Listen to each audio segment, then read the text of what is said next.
امن کی بات یا صرف دھوکہ؟ پاکستان اور افغانستان کے رشتے سب سے نازک اور خطرناک موڑ پر ہیں۔ استنبول میں امن کی باتیں چل رہی ہیں لیکن بارڈر پر فائرنگ بھی ہو رہی ہے۔ دوستوں، آج کی 3 بڑی اپڈیٹس جن کا تعلق سیدھا آپ کی اور پاکستان کی حفاظت سے ہے۔ استنبول ٹاکس پر حملہ، چمن بارڈر پر فائرنگ نے ثابت کر دیا کہ افغان لیڈرشپ میں کوئی تو ہے جو امن نہیں چاہتا۔ پاکستان پر الزام لگایا گیا لیکن ہماری انفارمیشن منسٹری نے ثبوت کے ساتھ ریجیکٹ کر دیا۔ افغانستان میں زلزلہ آیا لیکن انٹرنیشنل کمیونٹی کا رسپانس بہت کمزور ہے۔ پاکستان کی طرح دنیا کیوں مدد نہیں کر رہی؟ کیا یہ ڈبل سٹینڈرڈ ہے؟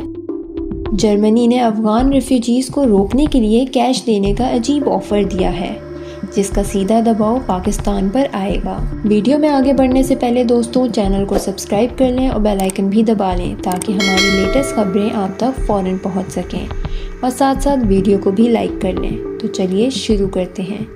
السلام علیکم دوستوں، یہ کوئی معمولی رپورٹ نہیں۔ استنبول میں پاکستان اور افغان نمائندے تیسرے راؤنڈ کی بات کر رہے ہیں۔ مقصد کیا ہے اس کے پیچھے؟ یہی بارڈر سیکیورٹی اور دہشت گردی کو ختم کرنا۔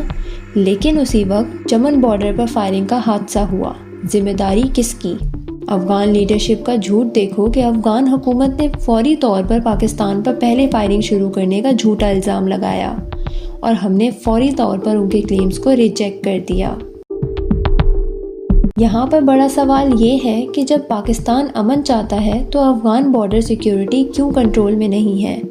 کیا وہ دہشت گردوں کو روکنا نہیں چاہتے یا روک نہیں سکتے؟ پاکستان کا واضح میسج ہے کہ ہماری سرحد اور ہمارے شہریوں کی حفاظت پر کوئی کمپرومائز نہیں ہوگا۔ افغان لیڈرشپ کی یہ ذمہ داری ہے کہ وہ اپنی زمین کو پاکستان کے خلاف استعمال ہونے سے روکیں۔ اگر وہ یہ نہیں کر سکتے تو ہمیں اپنی حفاظت کے لیے ہر قدم اٹھانا پڑے گا۔ جب تک افغان زمین سے آنے والی دہشت گردی ختم نہیں ہوتی تب تک امن ٹاکس کا کوئی فائدہ نہیں۔ پاکستان کو استنبول ٹاکس میں یہ ثابت کرنا ہوگا کہ یہ فائرنگ افغان لیڈرشپ کی کمزوری یا بدنیتی کی وجہ سے ہوئی ہے۔ ہماری ٹیمز کو مضبوطی سے اپنا موقف پیش کرنا چاہیے۔ دوستوں، اب بات کرتے ہیں انسانیت کی۔ پچھلے ہفتے افغانستان میں 6.3 میگنیٹیوڈ کا تیز زلزلہ آیا، لیکن زلزلے کی آفت میں انسانی مدد کیوں نہیں مل رہی؟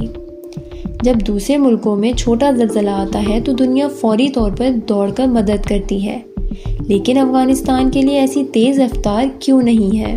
انٹرنیشنل ایجنسیز صرف چھوٹی موٹی ریلیف بھیج رہی ہیں۔ کیا یہ اس لیے ہے کہ وہ افغانستان کو سزا دے رہے ہیں؟ زلزلے کا نقصان تو بے گناہ لوگوں کو ہوا ہے۔ پاکستان ہمیشہ سے اپنی مرضی سے اپنے ہمسایوں کی مدد کرتا رہا ہے۔ ہماری فوج اور NDMA ہمیشہ تیار رہتی ہے۔ پاکستان کو زور و شور سے انٹرنیشنل میڈیا میں یہ سوال اٹھانا چاہیے کہ زلزلے کی آفت پر دنیا کا یہ دو رنگا چہرہ کیوں؟ ہم انسانیت کے نام پر یہ پالیسی ریجیکٹ کرتے ہیں۔ پاکستان کو اپنی سرحد کی حفاظت کے ساتھ ساتھ زلزلے جیسی آفتوں سے نمٹنے کے لیے اپنی NDMA کو اور مضبوط کرنا چاہیے، کیونکہ ہم صرف دوسروں پر ڈیپینڈ نہیں کر سکتے۔ دوستوں، انٹرنیشنل پالیسی کتنی عجیب اور صرف اپنے مطلب کی ہوتی ہے۔ اس کی مثال جرمنی کی یہ نئی آفر ہے۔ جرمن فورسز کے ساتھ کام کرنے والے افغانز کو کیش دیا جائے گا تاکہ وہ جرمنی نہ آئیں۔ جرمنی کو اپنے ملک کی حفاظت اور عوام کی فکر ہے، اس لیے وہ پیسہ دے کر ریفیوجیز کو روک رہے ہیں۔ جب یورپ اور امریکہ جیسے بڑے ملک ریفیوجیز کو روکتے ہیں تو ان کا سارا بوجھ پاکستان جیسے ملکوں پر آتا ہے۔ پاکستان کو آج یہ واضح کرنا ہوگا کہ ہم اور زیادہ افغان ریفیوجیز کا بوجھ نہیں اٹھا سکتے۔ انٹرنیشنل کمیونٹی کو اس مسئلے کا پرماننٹ اور فیئر سلوشن نکالنا ہوگا۔